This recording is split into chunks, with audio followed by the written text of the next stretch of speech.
आणि मला म्हणतो कसा, हा. देदी. दीदी देदी म्हणजे मी.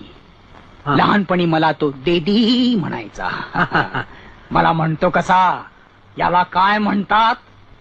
मी म्हटलं याला हत्ती म्हणतात. तेव्हा मला म्हणतो कसा, मला याला बघायचंय.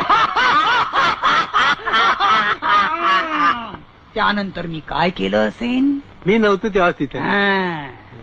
मी कमला सर्कसच्या मालकाला गाठला हा. आणि त्याच्या जवळचा एक मोठ्यातला मोठा हत्ती मी 40,000 रुपयाला खरेदी केला. त्यावेळचे 40,000 हो हो. म्हणजे यावेळचे 4 लाख. तो हत्ती आणून मी आमच्या पिंटू हा.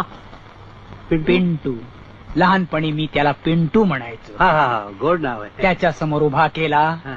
आणि म्हटलं, हा. बघ. काय झालं? ऐकूनच छाती धडपायला लागली. साहजिक आहे.